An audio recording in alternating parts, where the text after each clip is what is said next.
کرام حضرات سادات اعظام رونق اسٹیج علماء ذوی الاحترام سامعین کرام السلام علیکم ورحمۃ اللہ وبرکاتہ نحمدہ ونصلی ونسلم علی رسولہ الکریم اما بعد فاعوذ باللہ من الشیطان الرجیم بسم اللہ الرحمن الرحیم قد افلح المؤمنون الذين هم في صلاتهم خاشعون صدق الله مولانا العظيم وصدق رسوله النبي الأمين المكين الكريم ونحن على ذلك لمن الشاهدين والشاكرين والحامدين والحمد لله رب العالمين۔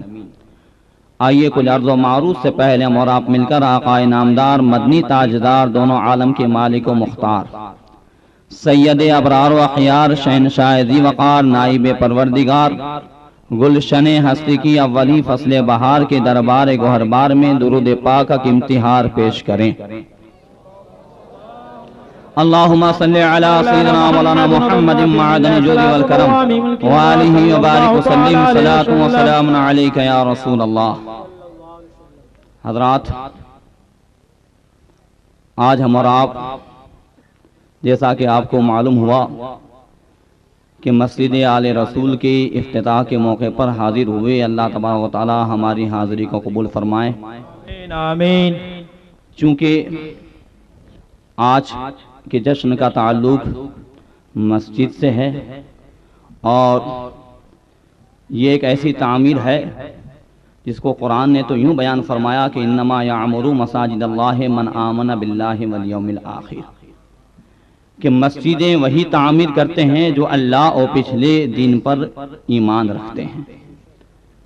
لیکن ہمارے زمانے میں مسجدیں ہر ایک تعمیر کرتا ہے، جس پر نماز فرض ہے وہ بھی تعمیر کرتا ہے، جس پر نہیں ہے وہ سب سے زیادہ کرتا ہے۔ تو آج میرا ارادہ ہے کہ میں سچے نمازی کو بھی سمجھاؤں اور ڈپلیکیٹ کو بھی سمجھاؤں۔ تو آپ سمجھنا چاہتے ہیں تو آپ کو بھی میرے ساتھ بولنا ہوگا۔ میں دیکھ رہا ہوں استاد محترم حضرت مولانا احمد صاحب قبلہ ایک شاندار تقریر فرما رہے تھے اور آپ حضرات اس طرح سماعت کر رہے تھے جیسا کہ حضرت لندن کے ہوں اور آپ کسی دیہات کے ہوں۔ صحیح ہے؟ تو اللہ کے رسول صلی اللہ تعالی علیہ وسلم نے یہ ارشاد فرمایا، اس ارشاد کو مد نظر رکھتے ہوئے آپ کو بھی بولنا ہے۔ آقا کائنات فرماتے ہیں کہ سبحان اللہ والحمدللہ تملأان ما بین السماء والارض، کہ ایک مسلمان جب سبحان اللہ والحمدللہ کہتا ہے اللہ تعالیٰ اسے اتنا ثواب عطا فرماتا ہے کہ اگر اس ثواب کو خالی جگہوں میں بھر دیا جائے تو سبحان اللہ کے ثواب سے پوری زمین بھر دی جائے گی۔ سبحان اللہ سبحان اللہ سبحان اللہ۔ حضرات، اللہ تبارک و تعالیٰ نے ایک چیز ایسی پیدا فرمائی ہے جس کی چاہت ہر ایک کرتا ہے۔ بچہ ہو تو اسے اس کی خواہش ہے، جوان ہو اسے اس کی خواہش ہے، اگر مولانا ہے تو اسے اس کی خواہش ہے، تاجر ہے تو اسے خواہش ہے، بچی یا اسلامی بہن ہے تو اسے اس کی خواہش ہے، لیڈر ہے تو اسے اس کی خواہش ہے، اور پھٹیچر ہے تو اسے بھی اس کی خواہش ہے۔ ہر ایک کو یہ خواہش ہے اس چیز کی جو اللہ تعالیٰ نے اسے پیدا فرمایا، وہ ہے کامیابی۔ کون سی چیز ہے؟ بچہ ہے، حضرت جا رہے ہیں شیر سوراشٹر، حضرت علامہ سید سلیم باپو صاحب قبلہ پیچھے پیچھے بچہ جا رہا ہے، باپو نے کہا کرو آئے، تو کہتا باپو دعا کرو امتحان میں کامیاب تھی، امتحان میں کامیاب ہو جاؤں۔ نوجوان ہے، ادھر مفتی صاحب کے پیچھے گھوم رہا ہے، کیا بات ہے؟ باپو دعا کرو، دکان کی ہے اللہ تعالیٰ اس میں کامیاب کیا۔ تو ہر ایک اپنے اپنے انداز سے کوشش میں لگا ہوا ہے کہ وہ کامیاب ہو جائے، کامیاب ہو جائے۔ یہ ہمارے نظریات ہیں کہ ہم نے کامیابیوں کو مختلف چیزوں میں تصور کر لیا ہے کہ اس میں کامیابی ہے، اس میں کامیابی ہے، لیکن اگر ہم گہرائی میں اتر کر کے دیکھیں کہ کیا مالدار ہو جانے میں کامیابی ہے، کیا اعلیٰ نمبر سے پاس ہو جانے میں کامیابی ہے، کیا کوئی ایک کرسی کا مالک ہو جائے یا بہت بڑا لیڈر ہو جائے تو اس میں کامیابی ہے، تو ہماری آنکھیں دیکھتی ہیں کہ نہ بڑے لیڈر ہونے میں کامیابی ہے، نہ مالدار ہونے میں کامیابی ہے۔ اگر مالدار ہونے میں کامیابی ہوتی تو قارون سب سے بڑا کامیاب ہوتا، اگر لیڈر ہونے میں کامیابی ہوتی تو یزید سب سے بڑا کامیاب ہوتا۔ پتا چلا کہ آج لوگ انہیں برائیوں سے یاد کر رہے ہیں، لعنت سے یاد کر رہے ہیں، ان چیزوں میں کامیابی نہیں ہے۔ تو ہم کامیابی چاہتے ہیں اور اس کی خواہش اور تمنا رکھتے ہیں تو قرآن سے پوچھیں جو لازوال کتاب ہے کہ ہم کامیابی چاہ رہے ہیں، اے قرآن اس سوال کا تو ہی جواب دے۔ تو قرآن فرماتا ہے اے مالداری میں کامیابی تلاش کرنے والوں،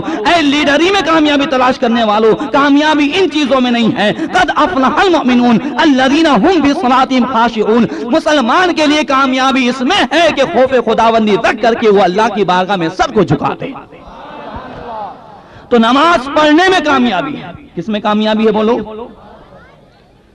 اب جب نماز پڑھنے میں کامیابی ہے تو شیطان فوراً یہاں دھوکہ دے گا کہ دیکھا قرآن تو یہی کہہ رہا ہے کہ نماز پڑھنے میں کامیابی ہے، تو پھر ان بیچاروں کو کیوں برا کہتے ہو کہ جن کا رات دن کا دھندا یہی ہو گیا، جو رات دن یہی دھندا کرتے ہیں، نماز پڑھتے ہیں، نماز کی دعوت دیتے ہیں، تو وہ بھی کامیاب ہیں۔ جنہوں نے دھندا بنا لیا ہے، میں کوئی ڈھکی چھپی بات نہیں کروں گا، تبلیغ جماعت والے بھی کامیاب ہیں، وہ لوگ کامیاب ہے کہ نہیں، نماز پڑھتے کہ نہیں پڑھتے ہیں؟ جب نماز پڑھنا ہی کامیابی ہے تو وہ بھی کامیاب ہونے چاہیے۔ قرآن نے ہمارے لیے کوئی چیز چھوڑ نہیں رکھی ہے۔ اسی آیت میں اس کا جواب ہے کہ ہر نمازی کامیاب نہیں، قد افلح المؤمنون پہلے رکھا۔ کون کامیاب؟ صرف نمازی نہیں، جو مومن ہے، جو عشق رسول کے ساتھ نماز پڑھتا ہے وہ نمازی کامیاب ہے۔ سبحان اللہ، مومن نمازی کامیاب ہے۔ اب سوال یہ ہے کہ جب مومن نمازی کامیاب ہیں تو کیا یہ رات دن تسبیح کھٹکھٹانے والے، یہ مشرکوں اور کافروں کو نہیں، صرف مسلمانوں کو ہی کلمہ پڑھانے والے اور رات دن کوشش کرنے والے، گھر گھر جا کر کے کلمہ پڑھانے والے، دکان دکان جا کر کے کلمہ پڑھانے والے، یہ رات دن کلمہ پڑھنے اور پڑھانے والے یہ مومن نہیں؟ سنو، پہلے میں چند چیزیں آپ کے سامنے رکھ دیتا ہوں۔ ایمان کا مدار یہ کس پر ہے؟ اللہ کے رسول صلی اللہ تعالی علیہ وسلم فرماتے ہیں لا یؤمن احدکم حتی اکون احب الیہ من والدہ وولدہ والناس اجمعین، کہ تم میں سے وہ مومن نہیں ہو سکتا جب تک وہ مجھے اپنی جان، اولاد، ماں باپ بلکہ ساری کائنات سے زیادہ محبوب نہ مانے۔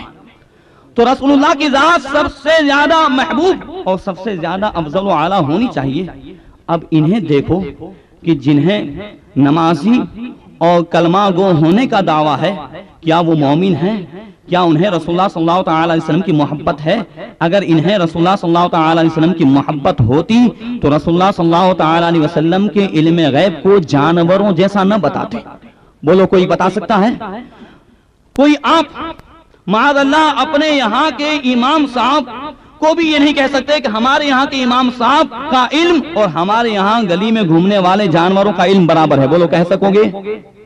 لیکن مولوی تھانوی نے حفظ الایمان میں یہ صفحہ نمبر 8 پہ اس کو لکھا ہے کہ رسول اللہ صلی اللہ تعالی علیہ وسلم کا علم غیب یہ جانوروں، پاگلوں اور چوپایوں کے برابر ہے۔ کہہ دو معاذ اللہ۔ ایک بات۔ دوسرا جو ہمیں دھوکہ ہوتا ہے وہ یہ ہے کہ ہم ان نمازیوں کو برا بھلا کہتے ہیں، ان کا بس اور کوئی کام نہیں، ہمیں نماز کی دعوت دیتے ہیں، بیچارے اتحیات سکھاتے ہیں، دعا سکھاتے ہیں، درود ابراہیم سکھاتے ہیں اور کچھ بھی نہیں بولتے ہیں۔ تو اب یہ دیکھنا ہے، حضرت حافظ و قاری سید سعد علی صاحب قبلہ اس بات کی تصدیق کریں گے کہ دکان جس نے کھولی ہے تو اس نے کس مقصد کے لیے دکان کھولی ہے، اس کا ظاہری سامان یہ نہیں بتائے گا، بلکہ حقیقت میں وہی بتا سکتا ہے کہ اس نے یہ دکان کس مقصد کے لیے کھولی۔ ظاہر میں کچھ بھی ہو، شیشے بسلیری کے ہو یا اس کے علاوہ 7 اپ کے ہو، لیکن وہ اندر کیا بیچتا ہے یا اس کا کیا مقصد ہے یہ تو دکان کھولنے والا اور دکان ڈالنے والا بتائے گا، وہی بتائے گا کہ نہیں بتائے گا۔ سامان دیکھ کر کے نہیں فیصلہ کیا جا سکتا، بلکہ جس نے دکان کھولی ہے اس کا مقصد کیا ہے۔ تو ہم تبلیغ جماعت کی چلت فرت، ان کے کلمے اور نماز کی دعوت کو دیکھ کر کے فیصلہ نہیں کر سکتے، بلکہ تبلیغ جماعت کو جس نے قائم کیا ہے، اس نے یہ جماعت کس لیے قائم کی ہے وہ بتا دے کہ میرا مقصد کیا ہے، وہی صحیح ہوگا۔ کیا صحیح ہوگا؟ وہی صحیح ہوگا۔ جس نے یہ دکان کھولی ہے چلت فرت کی، وہ بتا دے کہ میرا کیا مقصد ہے۔ تو تبلیغ جماعت کے بانی مولوی الیاس کاندھلوی نے اپنا مقصد ظاہر کیا۔ کتاب کا نام ہے مولانا الیاس اور ان کی دینی دعوت۔ یہ ہے، اس کے مصنف ہیں مولانا ابو الحسن علی ندوی۔ صفحہ نمبر 234 پہ الیاس کاندھلوی نے اپنی جماعت جو اس نے قائم کی، تبلیغ جماعت کوئی پہلے سے نہیں ہے، کتنے سالوں سے ہے؟ آپ اپنے بوڑھے سے پوچھئے، بزرگ سے پوچھئے کہ کیا آپ کے زمانے میں یہ چلت پھرت تھی؟ کیا مسلمانوں کو کلمہ پڑھایا جاتا تھا؟ کلمہ تو کافروں، غریب نواز نے کلمہ کسے پڑھایا تھا بولو؟ راجپوتوں کو پڑھایا تھا، مشرکوں کو پڑھایا تھا۔ تو اب یہ جماعت جو قائم ہوئی یہ الیاس کاندھلوی نے قائم کی، اور الیاس کاندھلوی کون ہے؟ یہ رشید احمد گنگوہی کا شاگرد اور رشید احمد گنگوہی کا مرید ہے۔ اب اس الیاس کاندھلوی جس کی تعلیم اکثر دیوبند سے ہوئی اور جس نے رشید احمد گنگوہی سے تربیت پائی، اس نے تبلیغ جماعت قائم کی اور اپنا مقصد بیان کیا۔ اس کو تبلیغ جماعت کے بہت بڑے عالم جس کا شہرہ پورے دیوبندیوں میں ہے، یعنی ابو الحسن علی ندوی نے اپنی کتاب میں لکھا ہے، صفحہ نمبر 234 میں دیکھیے، کہتے ہیں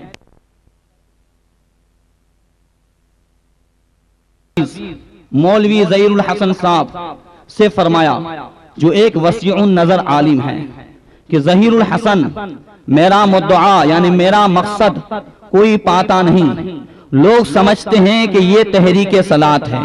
بولو تبلیغ جماعت کو آپ کیا سمجھتے ہو؟ جو سمجھتے ہو بولو، نماز کی تحریک ہے نا؟ دیکھنے والا یہی سمجھے گا کہ نہیں سمجھے گا؟ حاجی صاحب دیکھنے والا یہی سمجھے گا کہ تبلیغ جماعت یہ نماز کی تحریک ہے۔ تو الیاس کاندھلوی بھی کہتا ہے کہ لوگ سمجھتے ہیں کہ تحریک صلاۃ ہے، میرا مقصد کوئی پاتا نہیں۔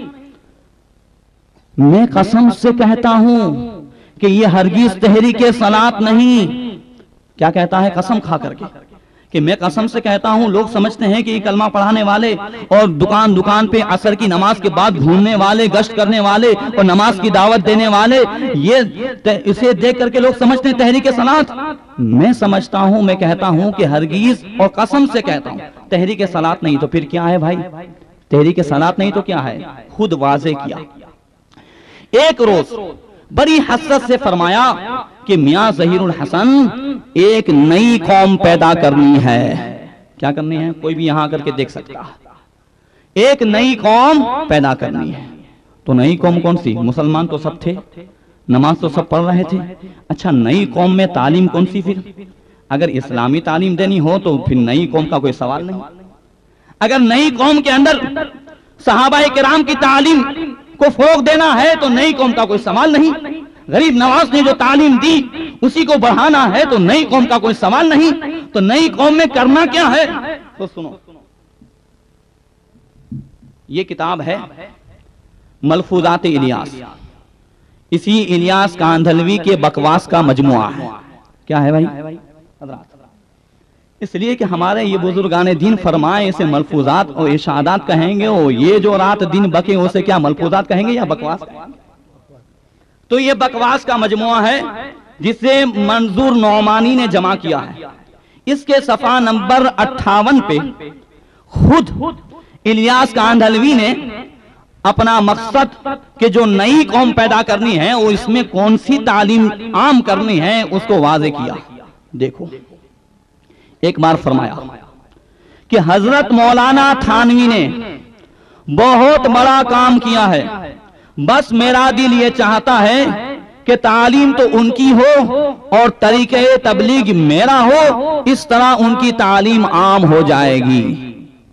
سمجھ میں آیا کہ تھانوی نے بہت کام کیا، بہت بڑا کام کیا۔ تو میرا دل یہ چاہتا ہے کہ تھانوی کے اس کام کو عام کروں تو طریق تبلیغ یعنی یہ تبلیغ جماعت جو نئی قوم پیدا کرنی ہے تو اس میں نیا طریقہ یہ ہے کہ اس میں اسلام کی تعلیم نہیں بلکہ تھانوی کی تعلیم عام کرنی ہے. کس کی تعلیم عام کرنی ہے؟ قرآن کی نہیں، بولو میرے ساتھ، قرآن کی بولو نہیں، حدیث کی، صحابہ کرام کی، اولیاء کرام کی، کس کی؟ ہاں. اب سوال یہ ہے کہ اگر تھانوی جی کی تعلیم قرآن کے مطابق ہے تو ہمیں کوئی اعتراض نہیں، صحیح ہے. اگر تھانوی جی کی تعلیم حدیث اور صحابہ کرام کے مطابق ہے، امام کے مطابق ہے تو کوئی ہمیں اعتراض نہیں. اب تھانوی کی تعلیم کو بھی دیکھنا ہوگا. میں ایک بات کو واضح کرنا چاہتا ہوں کہ تھانوی کی تعلیم کیا ہے. تو تھانوی نے بہت بڑا کام کیا ہے، اور یہ کام کیا ہے؟ ہمارے مناظر اہل سنت ناشر مسلک اعلی حضرت علامہ حمدانی صاحب قبلہ تھانوی کے بڑے کام یعنی یہ بہشتی زیور، اس کا بہت اچھے انداز سے آپریشن کرتے ہیں. میں یہ حصہ انہی کے لیے چھوڑتا ہوں.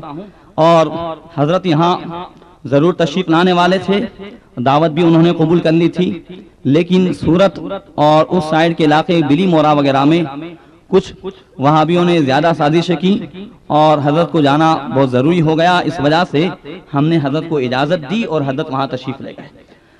تو انشاءاللہ تبارک و تعالیٰ کبھی موقع ملے گا تو وہی اس کو واضح کریں گے. میں ایک دو نمونے آپ کے سامنے پیش کرتا ہوں کہ تھانوی کی تعلیم یہ کیا ہے. بہشتی زیور کے اسی کتاب کے صفحہ نمبر 34 اور 35 میں، یعنی پہلا حصہ اور صفحہ نمبر 34-35 میں ایک باب باندھا ہے اشرف علی تھانوی نے، کفر و شرک کی باتوں کا بیان. کون سی باتیں؟ کفر ہوگی یا شرک. اب آپ کو پہلے میں واضح کر دوں کفر کسے کہتے ہیں اور شرک کسے کہتے ہیں. اس لیے کہ ہماری اس جماعت کو ایک ایسا ہڑکوا بھی ہے کہ جسے بھی دیکھا تو ہر وقت یہ شرک ہے، بدعت ہے، شرک ہے، بدعت ہے. اب کفر کسے کہتے ہیں اور شرک کسے کہتے ہیں پہلے واضح کر دوں.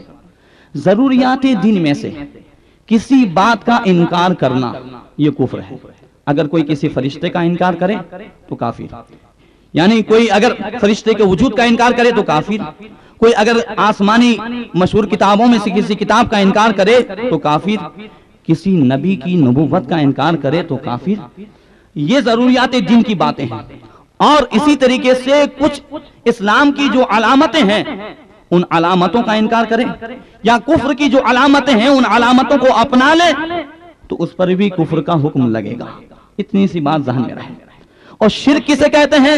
شرک کہتے ہیں کہ کسی کو خدا کی طرح واجب الوجود، یعنی خدا ہمیشہ سے اور ہمیشہ رہے گا. بولو اللہ ہی کی ذات ہے کہ نہیں، جو ہمیشہ سے اور ہمیشہ رہے. اس طرح کسی کو سمجھ کر کے اس کی تعظیم کرنا یا اس کی عبادت کرنا یہ شرک ہے. بولو کوئی جاہل مسلمان بھی کسی ولی کے مزار پہ جاتا ہے تو صاحب مزار کو اس طرح سمجھتا ہے؟ اگر معاذ اللہ وہ سجدہ بھی کرتا ہے، پہلی بات تو سجدہ نہیں کرتا ہے بلکہ وہ چومنے کے لیے جھکتا ہے. میں بھی یہاں ایک اہل سنت والجماعت کا جو طریقہ ہے وہ بتا دیتا ہوں. مزار کے آداب میں سے یہ ہے کہ ہم اس مزار سے 4 ہاتھ دور ادب و احترام کے ساتھ کھڑے رہیں اور پھر قرآن شریف وغیرہ پڑھ کر کے ہم دعا کریں، صاحب مزار کے وسیلے سے اللہ کی بارگاہ میں دعا کریں. یہ ادب و احترام ہے، یہی سرکار اعلی حضرت کی تعلیم بھی ہے. اور چومنا تو چوکھٹ کو چومنا، خاص اس قبر کو چومنا تو یہ ادب کے خلاف ہے ہمارے اپنے منہ کی وجہ سے کہ ہم اپنے اس منہ ہم اپنے ہاتھ لگائیں، چوکھٹ کو ہم چومیں، لیکن وہ انداز نہ اپنائیں کہ غیر کو یہ اعتراض کرنے کا موقع ملے کہ یہ سجدہ کرتا ہے. حالانکہ سجدہ نہیں ہوتا. پہلے میں بتا دوں کہ سجدہ جب تک یہ اعضاء جو ہڈیوں کے اعضاء ہیں یعنی گھٹن، اسی طریقے سے ناک کی ہڈی، پیشانی، یہ جب تک زمین پر نہ جمے اور 10 پاؤں کی جو انگلیاں ہیں سنت کے مطابق یہ 10 انگلیاں پاؤں کی زمین پہ نہ جمے تب تک سجدہ مکمل نہیں ہوگا. بولو ہوگا؟ اور اگر پاؤں اونچے رہے تو سجدہ ہوگا؟ بولو ہرگز نہیں ہوگا. تو یہ سجدہ نہیں. کوئی چومتا ہے تو یہ کہتا ہے کہ پوجتا ہے، کوئی چومتا ہے تو یہ کیا کہتا ہے؟ پوجتا ہے. تو چومنے کا نام انہوں نے پوجنا رکھ لیا. اور اسی طریقے سے بارگاہ اولیاء میں حاضری کا نام انہوں نے معاذ اللہ مندروں کی طرح شکل دے کر کے شرک اور کفر رکھ دیا. تو شرک یہ نہیں، شرک کا انہیں حلقہ ہے. خود میرا تجربہ ہے کہ میں نے اپنے ایک دوست مکہ میں ہو گئے تھے تو ان سے بات چیت چلی میری. میں نے کہا یار عجیب معاملہ ہے، یہاں دیکھو تو لکھا ہوا ہے للمسلمین فقط، یعنی صرف مسلمانوں کی انٹری ہے. مکہ میں کس کی انٹری ہے؟ صرف مسلمانوں کی. اور اندر کعبے میں اگر مقام ابراہیم پہ کوئی ہاتھ لگائے تو پیچھے سے آواز آتی ہے شرک شرک. تو جب مسلمان ہی کی انٹری ہوئی تھی تو یہ شرک ہوا کہاں؟ یہ مشرک آیا کہاں سے؟ پتا چلا کہ یہ بناوٹی شرک ہے. جیسے یہ نمازی بناوٹی ہے ویسے ان کے فتوے بھی بولو. ہاں یہ آپ ہی کو بولنا ہے. اور آج آپ مفتی ہیں. آج کون مفتی ہیں؟ تو حکم آپ ہی کو لگانا ہے. تو عرض یہ کر رہا تھا شرک یہ نہیں، لیکن انہیں یہ ایک لت پڑ گئی ہے کہ جس کام سے اللہ کے رسول صلی اللہ تعالی علیہ وسلم، صحابہ کرام، شہداء کرام، اولیاء کرام کی تعظیم کا اظہار ہوتا ہو، فرض سے شرک کا فتویٰ لگا دو. انہی کاموں میں سے تھانوی نے بھی چند باتیں چنی ہیں. اس میں سے یہ ہے کہ کسی سے مرادیں مانگنا یا روزی یا اولاد مانگنا، کسی کے نام کا روزہ رکھنا، یہ سب شرک. اسی طریقے سے علی بخش، حسین بخش، عبد النبی وغیرہ نام رکھنا یہ بھی شرک. صحرا باندھنا یہ بھی شرک. بولو آپ لوگوں نے صحرا باندھا تو نہیں؟ کسی نے باندھا ہے؟ یہ تبلیغ جماعت والوں کسی کو پوچھنا. خالی ایک بات کہتا ہوں کہ آپ کے والد صاحب نے باندھا تھا کہ نہیں باندھا تھا؟ یا نانی سے پوچھ لیجئے کہ ہمارے نانا جان نے باندھا تھا کہ نہیں باندھا تھا. تو صحرا باندھنا یہ شرک. اب یہ بتائیے کہ صحرا باندھنا یا تو کفر ہے یا شرک ہے؟ تو ضروریات دین میں سے ہے؟ واجب ہے؟ فرض ہے؟ کچھ بھی نہیں. نہ یہ فرض ہے، نہ واجب ہے، نہ ضروریات دین میں سے. پھر کفر کہاں سے ہوا؟ اور پھر یہ کہ شرک تو سمجھ ہی میں نہیں آتا ہے کہ یہ شرک کہاں سے ہوا. مجھے یاد آیا حضرت مولانا شاہ تراب الحق صاحب پاکستان کے بہت بڑے عالم ہیں. انہوں نے ایک واقعہ سنایا کہ پاکستان میں اسی طریقے سے ایک ہرکواں خور مولوی پہنچ گئے نکاح پڑھانے کے لیے. اب ایک سنی بیچارہ صحرا باندھے ہوئے نکاح پڑھنے کے لیے بیٹھا ہوا تھا، دولہا بیٹھا ہوا تھا صحرا باندھے ہوئے. پہنچ گئے یہ شرک، یہ بدعت، ارے اتارو صحرا پھینکو. دولہا نے پوچھا حضور کیوں؟ ارے حضرت ابوبکر نے صحرا باندھا، حضرت عمر نے صحرا باندھا، کیا حضرت علی نے صحرا باندھا؟ ارے یہ بدعت ہے، اٹھاؤ پھینکو یہاں سے. انہوں نے عبداللہ بیچارہ کیا، اسے کیا مطلب؟ وہ زندگی میں ایک ہی دن بیچارہ سیدھا ہوتا ہے. تو مجھے کیا مطلب، اس نے نکال دیا. اب صاحب نے پڑھا دی. نکاح پڑھانے کے بعد جیسے ہی مولوی صاحب جانے لگے، دولہے کے والد نے جیب سے 100 کے 5 نوٹ نکالے اور پکڑائے. جھٹ سے لیے بسم اللہ الرحمن الرحیم. دولہے نے ہاتھ پکڑ لیا. دولہا بڑا ہوشیار تھا. کہا حضور کیا حضرت ابوبکر نے نکاح پڑھانے کے 500 روپے لیے تھے؟ حضرت عمر نے لیے تھے؟ حضرت عثمان نے لیے تھے؟ تو مولوی صاحب کہنے لگا نہیں نہیں نہیں، ارے صاحب خوشی کا موقع ہے تو اس میں تحفہ دینا چاہیے، خوشی کا موقع ہے. تو دولہے نے کہا حضور میں نے صحرا بھی خوشی کے موقع پر باندھا تھا، میرے باپ کے 40ویں کے موقع پر نہیں باندھا تھا. تالیاں کیا لگا. تو یہ ہے ان کا شرک، یہ ہے ان کا کفر. یہ ہے تھانوی صاحب کی تعلیم جس کو عام کرنے کے لیے تبلیغ جماعت والے رات دن گھومتے ہیں. اور یہی تھانوی صاحب کی تعلیمات میں سے ایک تعلیم یہ گزری جو آپ نے ابھی اس میں سنا کہ کسی سے اولاد مانگنا، کسی سے اولاد مانگنا یہ بھی شرک ہے. اب کسی سے اولاد مانگنا جب شرک ہوگا تو سب سے پہلی مصیبت تو یہ ہے کہ تھانوی صاحب کا حکم کیا ہوگا اور تھانوی صاحب کا عالم کیا ہوگا. تھانوی صاحب بیچارے لکھ تو گئے کہ کسی سے اولادیں مانگنا یہ شرک ہے یا کفر ہے، اور حقیقت یہ ہے کہ تھانوی کی پیدائش بھی ایک اللہ کے ولی کی دعا سے ہوئی ہے. کسے ہوئی ہے؟ یعنی اس کی نانی اور اس کی ماں بھی. حوالے سے بات کرو. کوئی یہ نہ کہے کہ رات کو وہ نہ ٹھوکتا تھا، کوئی یہ نہ کہے. بلکہ بتا دوں کہ تھانوی جی جنہوں نے یہ کہا کہ کسی سے اولادیں مانگنا یہ شرک ہے، تو دیکھو یہ تھانوی کی سوانح حیات ہے اشرف السوانح. کتاب کا نام کیا ہے؟ اشرف السوانح. اس کتاب کے لکھنے والے ہیں تھانوی جی کے خاص خلیفہ خواجہ عزیز الحسن غوری مجذوب، اور اس کا پہلا حصہ ہے اشرف السوانے کا، اور اس کے صفحہ نمبر 16 اور 17 میں یہ باب باندھا ہے ولادت باسعادت۔ یہ رسول اللہ صلی اللہ علیہ وسلم کی نہیں، وہ تو شرک ہے، تھانوی جی کی ولادت باسعادت۔ اب اسی میں یہ لکھا ہے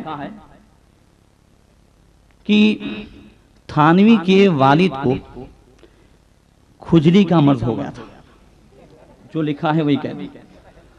تو اب بہت سی دوائیاں کرائیں، جب بہت سی دوائیاں کرائیں ٹھیک نہیں ہوا تو ایک حکیم نے بتایا کہ اس کی ایک دوا تو ہے، لیکن یہ اتنی خطرناک ہے کہ اگر تم کرو گے کھجلی تو ختم ہو جائے گی، لیکن یہ قاطع النسل ہے، یعنی اب تمہاری اولاد نہیں ہوگی۔ تو تھانوی کے باپ نے کہا کہ بھلے اولاد نہ ہو لیکن میں تو آرام سے رہوں گا، میں تو بچ جاؤں گا۔ اس نے یہ دوا کرا دی۔ اس سے پہلے جتنی بھی تھانوی کے باپ کی جو اولاد ہوئی تھی وہ سب ختم۔ لہذا جب تھانوی کی ماں کو پتا چلا تو بہت پریشان ہوئی، اور اس نے اپنی ماں یعنی تھانوی کی نانی سے کہا۔ اس وقت لکھا ہے کہ تھانوی کے نانا کے یہاں ایک مجذوب بزرگ آتے تھے۔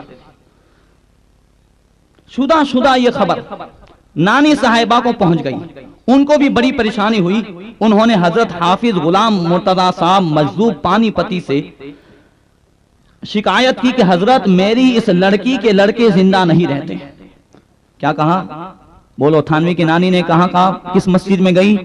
کسی مسجد میں گئی، اللہ کی بارگاہ میں فریاد کی۔ کس کے پاس فریاد کی؟ آپ کہو۔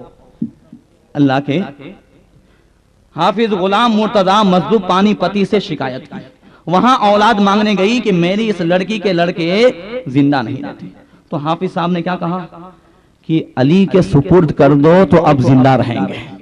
کس کے سپرد کر دو؟ پھر پوچھا کہ علی کا مطلب کیا؟ کہا اب جو لڑکے پیدا ہوں تو ان کا نام اس طرح رکھنا کہ جس کے آخر میں علی ہو، یعنی اشرف علی اور اکبر علی۔ تو یہ دو لڑکے پیدا ہوئے۔ اس کے بعد انہوں نے کہا کہ پھر فرمایا انشاءاللہ تعالی اس کے دو لڑکے ہوں گے۔ کس نے کہا؟ حافظ غلام مرتضی نے۔ دو لڑکے ہوں گے۔ بولو یہ علم غیب ہے کہ نہیں ہے؟ بولو ہے۔ دو لڑکے ہوں گے اور زندہ رہیں گے، یہ دوسرا علم غیب۔ ایک کا نام اشرف علی اور دوسرے کا نام اکبر علی خان رکھنا۔ کسی نے پوچھا کہ حضرت یہ خان یعنی پٹھان ہوں گے؟ فرمایا نہیں، اشرف علی اکبر علی نام رکھنا۔ یہ بھی فرمایا کہ دونوں صاحب نصیب ہوں گے۔ بولو یہ تیسرا علم غیب۔ اور یہ بھی فرمایا کہ ایک میرا ہوگا وہ مولوی ہوگا اور حافظ ہوگا، اور دوسرا دنیادار ہوگا۔ چنانچہ یہ سب پیشین گوئیاں حرف بحرف صحیح نکلی۔ حضرت والا یعنی تھانوی فرمایا کرتے ہیں کہ یہ جو میں کبھی کبھی اکھڑی یعنی اٹانگ پٹانگ باتیں کرنے لگتا ہوں تو یہ انہی مجذوب صاحب کی روحانی توجہ کا اثر ہے جن کی دعا سے میں پیدا ہوا ہوں۔ بولو جن کی دعا سے میں پیدا ہوا ہوں۔ بولو اب تھانوی نے خود یہ فتویٰ دیا ہے کہ کسی سے اولاد مانگنا یہ شرک، جب کسی سے اولاد مانگنا یہ شرک ہے، اور تھانوی کی نانی اور اس کی ماں دونوں گئی جو یہ ان سے شرک ہوا۔ جب شرک ہوا تو نکاح ٹوٹی، نکاح ٹوٹنے کے بعد تھانوی جی پیدا ہوئے۔ اب کیا ہوئے آپ جانتے ہیں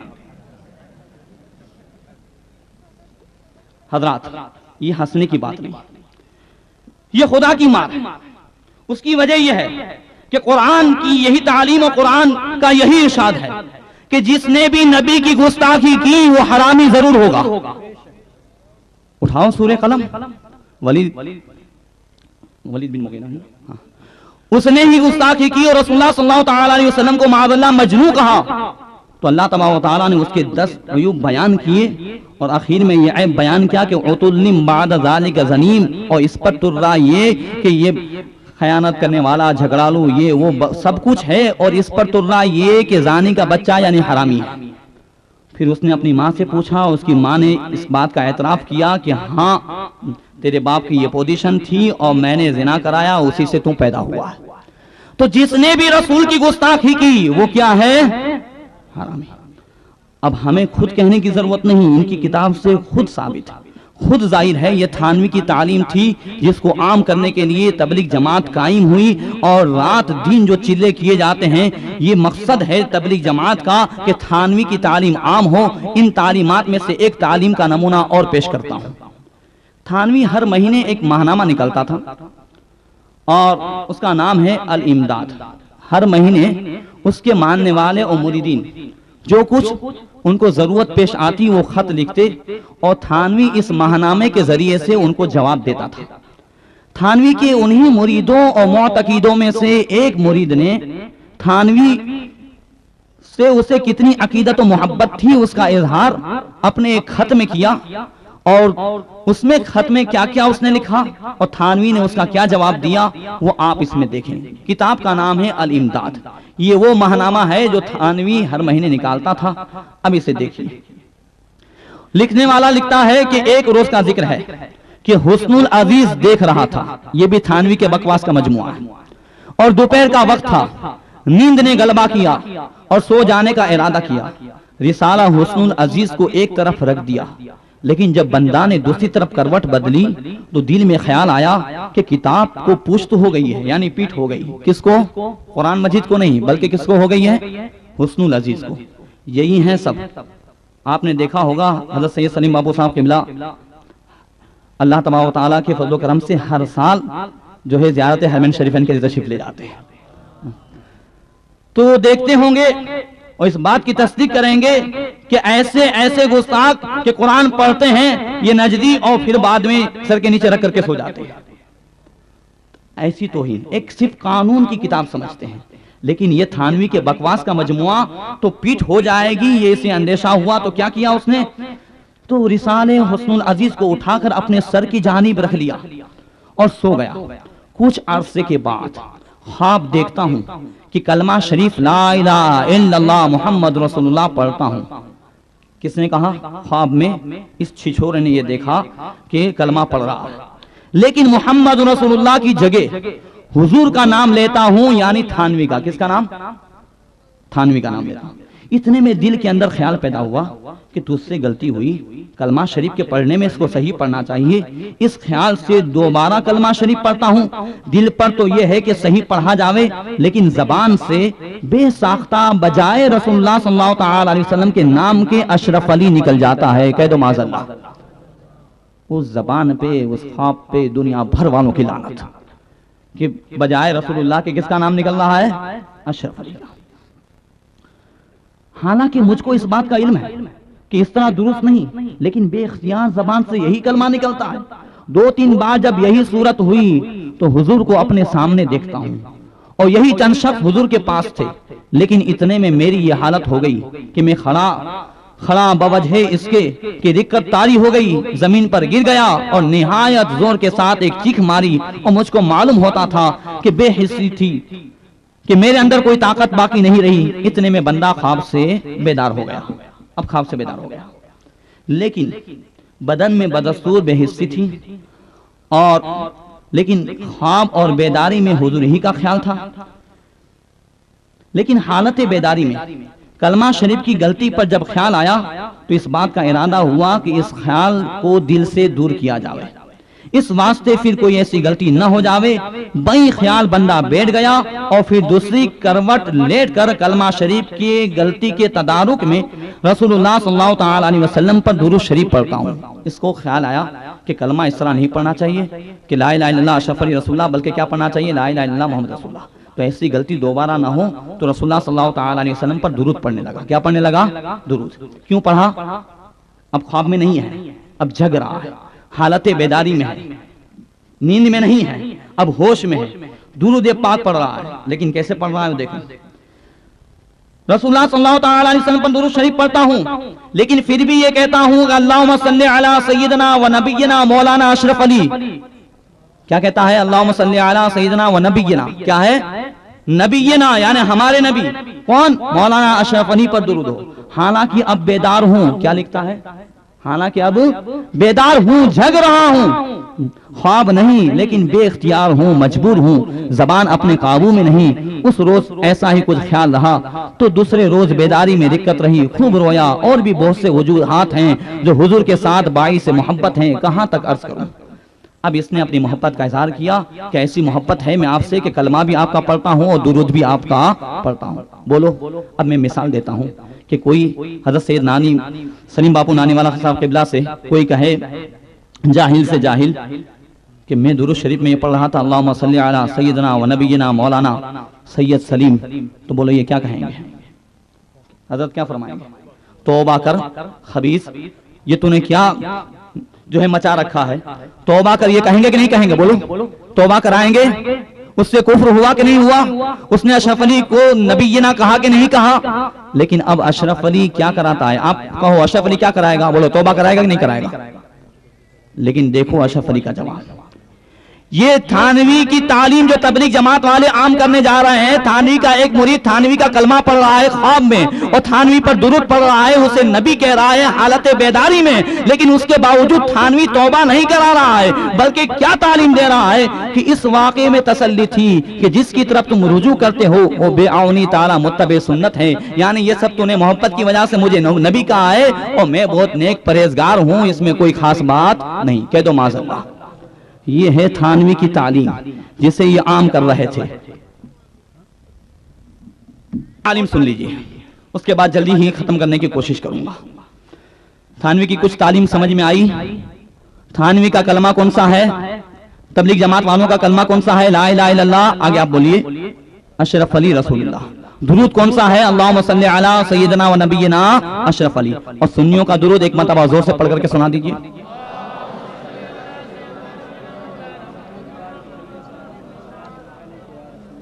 آئیے تھانوی کی تعلیم کا ایک اور نمونہ پیش کرتا چلوں۔ یہ تبلیغ جماعت والے وہ ہیں کہ اگر آپ نے آج امام جعفر صادق کی نیاز پکائی ہے تو کہیں گے یہ کیا ہے؟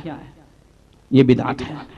اگر آپ نے کسی ولی سے محبت کا اظہار کیا تو کہیں گے یہ بدعت ہے، یہ گناہ کا کام ہے، یہ گناہ کبیرہ ہے۔ اور اتنے زیادہ، یہ حد سے زیادہ اولیاء کرام کے دشمن ہیں کہ ایک نمونہ اور پیش کروں۔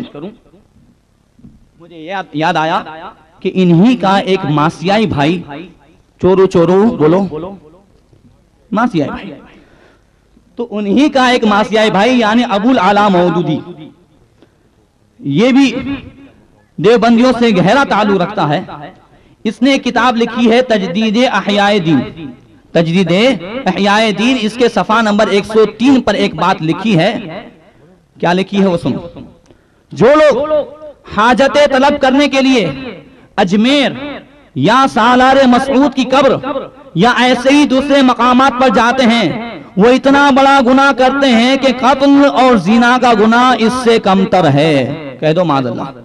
بولو آپ نے یہ گناہ کیا تو نہیں بھائی؟ یہ زنا کا گناہ کیا؟ اجمیر گئے تھے تو پھر ہوا کہ نہیں ہوا؟ یا حضرت غدر شاہ والے رحمہ کے مدار پہ جاتے ہو، حضرت مانگروی شاہ کے مدار پہ جاتے ہو تو رات دن یہ قتل کا اور زنا کا گناہ ہوا۔ اب سنیو، ایمان سے کہنا کہ گالی ہم دے رہے ہیں یا وہ دے رہے ہیں؟ بولو زانی ہمیں کون کہہ رہا ہے؟ لیکن ہمارے سنیوں کو کیا ہو گیا ہے کہ بس پانجے کوئی کے کی نہ چوئے ہو، یہ بیچارہ سیدھا سادہ، ایسا سیدھا کہ اگر شیطان بھی دیکھ لے تو وہ بھی اپنی شرارت بھول جائے، ایسا سیدھا، تو اتنا سیدھا سادہ۔ تو ہم یہ شیطانی دھوکہ ہے۔ اور میں آپ کو یہ بھی واضح لفظوں میں کہہ دوں کہ اس طرح کی ان کی حمایت یہ گمراہی کا پہلا زینہ ہے۔ بد مذہبوں کی حمایت، ان کے ساتھ نرمی اور ان کے متعلق دل کے اندر نرم گوشہ رکھنا، یہ مومن کی شان نہیں، یہ ایمان والے کی شان نہیں۔ والذین آمنوا معہ اشداء علی الکفار، ایمان والے کی شان تو یہ ہے کہ سنی سب آپس میں بھائی بھائی ہیں، اور ایمان والے کی شان یہ ہے کہ اشداء علی الکفار، کہ دشمنان رسول پر ایسا ہے کہ دشمن احمد پہ شدت کیجئے، ملحدوں کی کیا مروت کیجئے۔ تو دشمنان رسول کہ جو رات دن ہمیں گالی کہہ رہے ہیں، مشرک کہہ رہے ہیں، کافر کہہ رہے ہیں، زانی کہہ رہے ہیں، گناہ کبیرہ کا مرتکب کہہ رہے ہیں، باوجود ہم کہہ رہے ہیں کہ نہیں یہ بیچارے سیدھے سادے، ہمیں کچھ بھی نہیں کہتے ہیں، تو کیا ابھی بھی ہم نہیں سمجھیں گے؟ کیا ابھی بھی ہم ان کے متعلق نرم گوشہ ہی رکھیں گے؟ یاد رکھیے ہمیں ان سے دشمنی نہیں ہے، ہاں ہماری جو دشمنی ہے وہ ایمان و کفر کے متعلق ہے، کوئی ذاتی علامت نہیں ہے۔ آج بھی اگر اللہ کے رسول صلی اللہ تعالیٰ علیہ وسلم کو ان تمام فضائل و کمالات کے ساتھ مان لے جو اللہ تعالیٰ نے اپنے محبوب کو عطا فرمایا ہے، تمام صحابہ کرام کے جو عقیدے ہیں اس عقیدے کے ساتھ مان لے، تمام اولیاء کرام کو مان لے، تو آج بھی ہم اپنے گلے سے لگائیں گے۔ رسول کا نہیں ہے ایسا ہے، آپ اپنا ہاتھ باندھ لیں، درود پاک پڑھی، اللہم صلی علی سیدنا مولانا محمد معدن جودی والکرم وآلہ وبارک وسلم، صلاۃ و سلام علیک یا رسول اللہ۔ تو جو اللہ اس کے رسول کا دشمن ہے، بولو وہ ہمارا کیا ہوگا؟ ہمارا دوست کون ہوگا؟ بولو آپ، جو اللہ اس کے رسول کا دوست ہوگا، جو اولیاء کرام کا محب ہوگا، جو انبیاء کرام کا چاہنے والا ہوگا، وہی ہمارا دوست ہوگا، وہی ہمارا محبوب ہوگا، اسی کو ہم سینے سے لگائیں گے۔ نعرے تکبیر! نعرہ آل رسول اور نائبین رسول کا ایک نورانی قافلہ یہاں جلوہ افروز ہے۔ اب ہمیں امید ہے کہ مسجد آل رسول کے افتتاح کے موقع پر نائبین رسول اور آل رسول کی موجودگی میں انشاءاللہ تبارک و تعالی ہمیں ایمان پر استقامت ملے گی، ہمیں دشمنان دل سے دشمنی کرنے کی توفیق ملے گی۔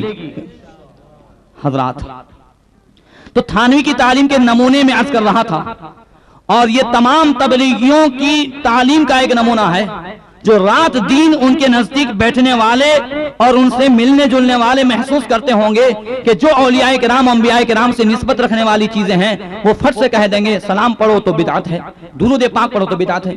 اب عجیب بات ہے، ان کے اعتراضات دیکھو، اگر اذان سے پہلے آپ نے درود پڑھا ہے، کہاں سے ثابت ہے؟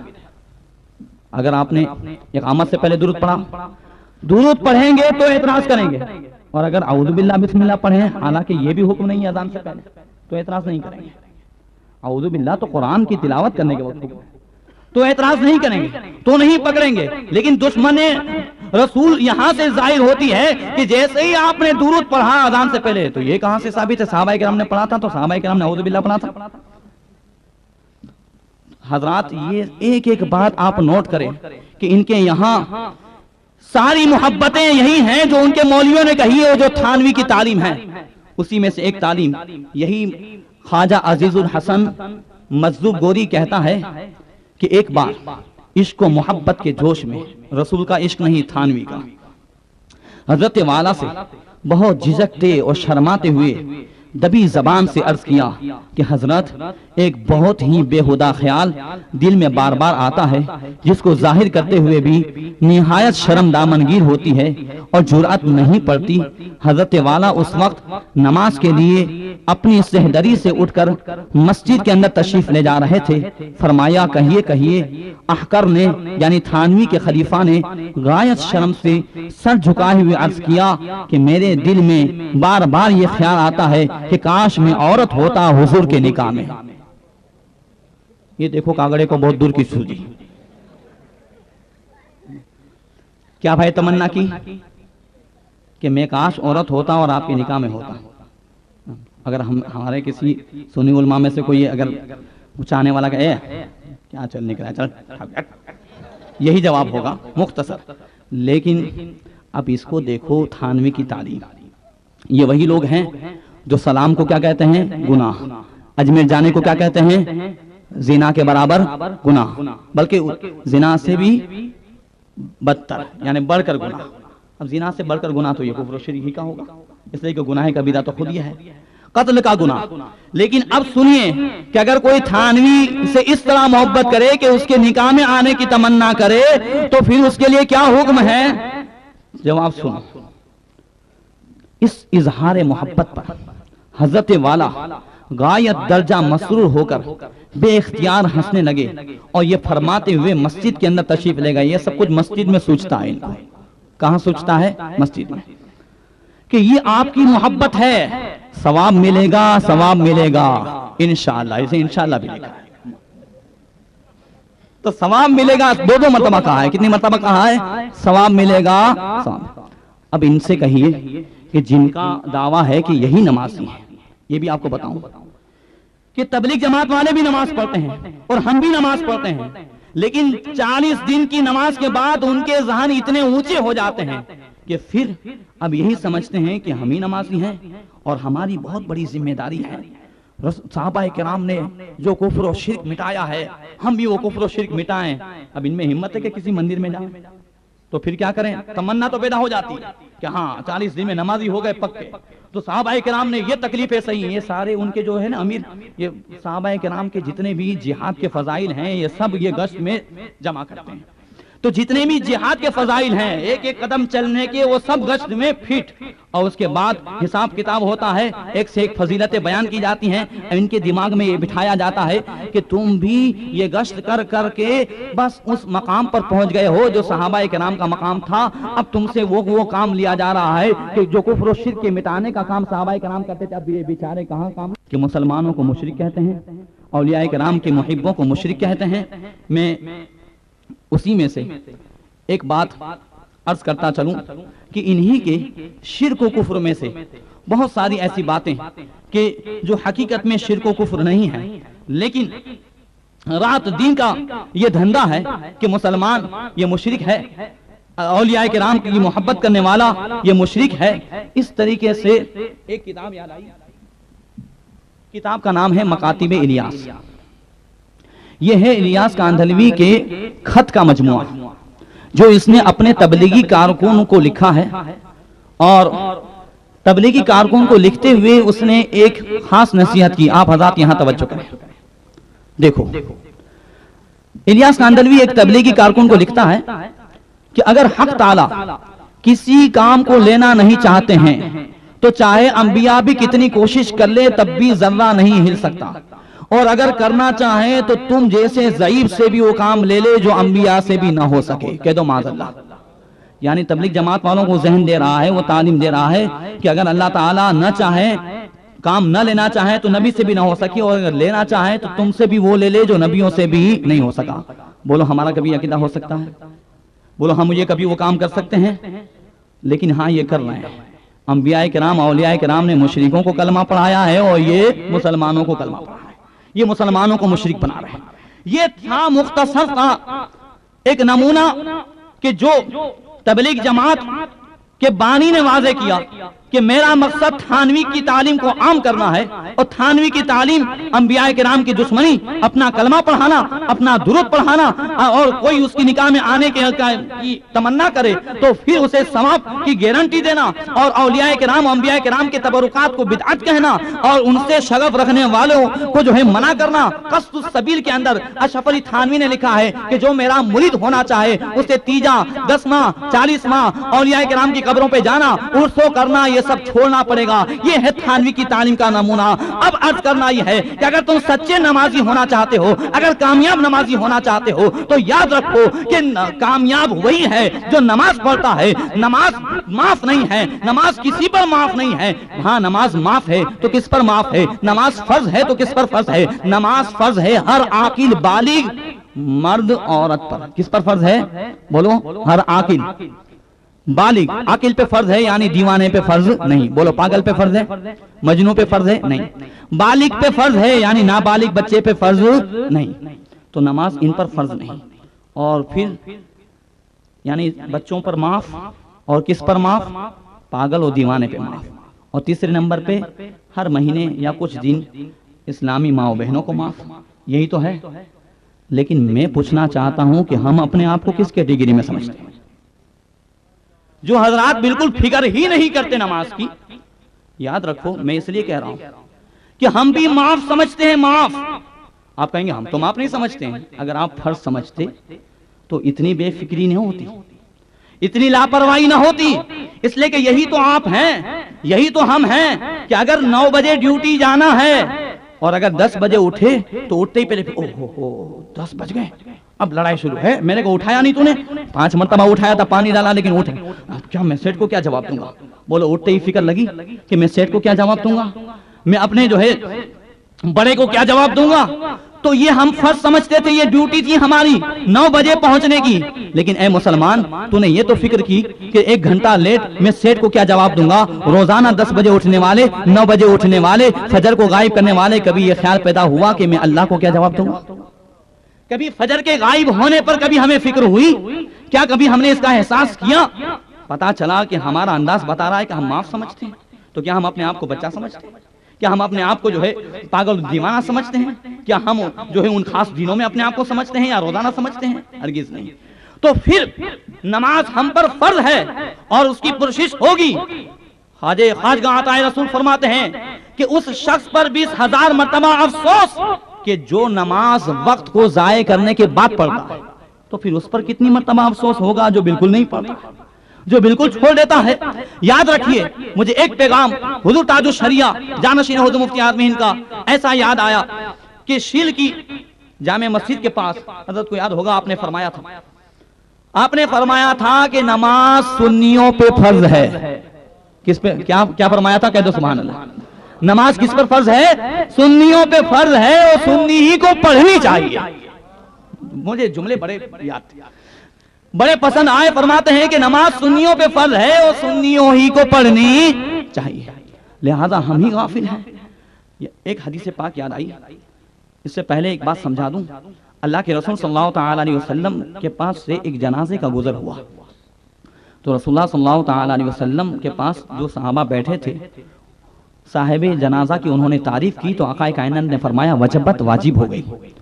دوسرا جنازہ گزرا، انہوں نے کچھ برائی کی، اللہ کے رسول نے فرمایا وجبت، واجب ہو گئی۔ ایک صحابی نے عرض کی یا رسول اللہ دونوں جنازے گزرے اور دونوں کے متعلق آپ نے فرمایا وجبت، واجب ہو گئی، کیا واجب ہو گئی؟ آقا کائنات نے فرمایا جس صاحب جنازہ اس میت کی مسلمانوں نے تعریف کی، اس کے ایمان اور نیک عمل کی گواہی دی، اس کے لیے جنت واجب ہو گئی، اور جس کی انہوں نے برائی کی اس کے لیے جہنم واجب ہو گئی۔ اس لیے کہ انتم شہداء اللہ فی الارض، تم زمین میں اللہ کے گواہ ہو۔ کیا ہو تم؟ زمین میں اللہ کے گواہ۔ اب یہ حدیث مد نظر رکھو، اور آقا کائنات فرماتے ہیں اذا رأيتم الرجل احد من المسجد فاشهدوا له بالایمان، کہہ دو سبحان اللہ، کہ جب تم کسی مرد کو دیکھو کہ مسجد کی خبرگیری کرتا ہے تو اس کے ایمان کی گواہی دے دو۔ کس کے متعلق آقا کائنات فرماتے ہیں؟ کسی شخص کو دیکھو کہ مسجد کی خبرگیری کرتا ہے۔ مسجد کی خبرگیری کیا ہے؟ تو شارحین حدیث فرماتے ہیں کہ مسجد کی خبرگیری یہ ہے اسے زینت بخشنا، اس کی تعمیر اور ہر وہ کام کرنا جس سے نمازیوں میں اضافہ ہو، مسجد کو آباد کرنا، وہاں چل کر کے نماز پڑھنا، جماعت قائم کرنا، جماعت سے نماز پڑھنا، یہ سب کچھ مسجد کی خبرگیری ہے۔ تو اب جو مسجد کو آباد کرتا ہے، جو مسجد کی تعمیر کرتا ہے، اس کی گواہی کون سی دو؟ بولو آقا کائنات نے کیا تعلیم دی؟ اس کے ایمان کی گواہی دو۔ کس کی گواہی دو؟ تو جس نے مسجد کی تعمیر کی، ہم تو اپنے انداز سے گواہی یہ کریں کہ یہ صحیح ہے یہ غلط ہے، لیکن آقا کائنات یہاں تعلیم دیتے ہیں جو مسجد کو آباد کرتا ہے اس کے ایمان کی گواہی دو۔ اس حدیث میں واضح ہو گیا کہ مسلمان جس کے ایمان کی گواہی دے دے اس کے لیے جنت، اس کے لیے جنت کیا ہے؟ واجب ہو گئی۔ تو پتا چلا کہ مسجد ہم تعمیر کریں، مسجد ہم آباد کریں، اور یہی نہیں بلکہ آقا کائنات نے فرمایا کہ لِأَنَّ اللَّهَ يَقُولُ إِنَّمَا يَعْمُرُ مَسَاجِدَ اللَّهِ مَنْ آمَنَ بِاللَّهِ وَالْيَوْمِ الْآخِرِ وَأَقَامَ الصَّلَاةَ۔ اس لیے کہ اللہ تعالیٰ فرماتا ہے کہ مسجدیں وہی تعمیر کرتے ہیں جو اللہ اور پچھلے دن پر ایمان رکھتے ہیں، اور تعمیر کرنے سے کام ختم نہیں ہو جاتا، وَأَقَامَ الصَّلَاةَ، اور نماز قائم کرتے ہیں۔ تو نماز یہ ہم پر فرض ہے، ہم اب اہل محلہ پر فرض ہے کہ اللہ کے گھر کو آباد کریں۔ اگر ہم اللہ کے گھر کو آباد کریں گے تو اللہ ہمارے گھر کو آباد کرے گا۔ مختصر سی بات یہ بھی عرض کرتا چلوں کہ دارالعلوم آل رسول یہ چل رہا ہے، اس کا ٹرسٹ ہے، الحمدللہ یہ بھی بزرگان دین کا فیضان ہے۔ میں اگر حضرت سید سلیم باپو صاحب اجازت دیں تو تھوڑی سی ایک ابتدا جو ہوئی ہے دارالعلوم کی اس کو میں واضح کر دوں۔ بات یہ ہے کہ آج سے کچھ 5 سال پہلے حافظ یوسف صاحب قبلہ پوربندر ایک کام سے آئے ہوئے تھے۔ انہوں نے بات میں مجھ سے کہا کہ یار ایک زمین ہے، ایک چھوٹا مدرسہ بنانا ہے۔ اب میری تمنا یہ تھی کہ ویراول میں کوئی نہ کوئی سنیوں کا ایک قلعہ ہو جائے، یہاں دارالعلوم ہو جائے۔ میں حافظ صاحب کو لے کر کے مفتی صاحب کے پاس آیا، الحمدللہ 2-4 گھنٹے کی محنت سے ایک ذہن بنا، اور پھر صبح ہم نے ایک ٹرسٹ بنایا، اور حضرت مفتی صاحب دارالعلوم غوث اعظم کے شیخ الحدیث میرے استاد اور استاد العلماء حضرت مفتی علی مصطفیٰ صاحب قبلہ نے فرمایا کہ گویا کہ ایک بزرگان دین کا فیضان ہے کہ اس ٹرسٹ کا نام ہم مسلک اعلیٰ حضرت ٹرسٹ رکھیں۔ ٹرسٹ کا نام مسلک اعلیٰ حضرت ٹرسٹ رکھا، اور پھر حضرت نے اس کے بعد فرمایا کہ دارالعلوم کا نام ہم دارالعلوم آل رسول رکھیں، کہ ٹرسٹ ہو اعلیٰ حضرت کی نسبت سے اور دارالعلوم ہو اعلیٰ حضرت کی پیر و مرشد سیدنا شاہ آل رسول احمدی رضی اللہ تعالیٰ عنہ کی نسبت سے۔ اب تمنا یہ تھی کہ اس دارالعلوم میں جو سنگ بنیاد ہو وہ بھی آل رسول کے ہاتھ ہوں، اور اس وقت کچھ ہم اس پوزیشن میں نہیں تھے، اتفاق سے چونکہ مارہرہ سے نسبت تھی، یہ بھی تمنا تھی کہ وہاں سے کوئی آئے۔ پوربندر میں حضور امین ملت خاندان برکات کے چشموں چراغ تشریف لائے، ایک پتھر میں نے خریدا، حضرت کی بارگاہ میں حاضر ہوا اور یہ دعا مقصد پیش کیا۔ حضرت نے دیر تک اسے پڑھا اور بالکل ٹھیک 18 ذی الحجہ کو سیدنا شاہ آل رسول احمدی رضی اللہ تعالیٰ عنہ اور حضرت عثمان غنی رضی اللہ تعالیٰ عنہ کی شہادت اور آپ کے وصال کے دن میں یہ پتھر ویراول میں لے آیا۔ پھر بھی 6 مہینے تک برابر وہ پتھر ویراول میں رہا، اور 2 شعبان کو میں اور مفتی صاحب یہاں آئے، اور پھر حضور امام اعظم ابو حنیفہ کے وصال کے روز آپ کی نسبت سے ہم نے یہاں پر وہ بنیاد رکھی، اور پھر 2-3 سال کی عالم میں آپ نے دیکھا کہ یہ سنیوں کا قلعہ یہاں پر موجود ہے۔ پھر ایک اللہ کا بندہ اٹھا، اللہ تعالیٰ اس کی ہر جائز مرادوں کو پوری فرمائے، اللہ تبارک و تعالیٰ انہیں آفات ارضی و سماوی سے محفوظ فرمائے، اللہ تعالیٰ انہیں ایمان کی سلامتی عطا فرمائے، اللہ تعالیٰ ان آل رسول و نائبین رسول کے صدقے میں انہیں دنیا اور آخرت کی تمام بھلائیوں سے نواز دے۔ جس نے آل رسول کی نسبت کی قدر کرتے ہوئے مسجد آل رسول کھڑی کر دی، اور یہ مسجد آل رسول کی یہ تعمیر ہوئی یہ سیدنا شاہ علی رسول احمدی رضی اللہ تعالیٰ عنہ کی نسبت سے، اور سیدنا شاہ علی رسول احمدی رضی اللہ تعالیٰ عنہ کی وہ ذات بابرکات ہے کہ اعلیٰ حضرت رضی اللہ تعالیٰ عنہ کی وہ پیر و مرشد ہیں۔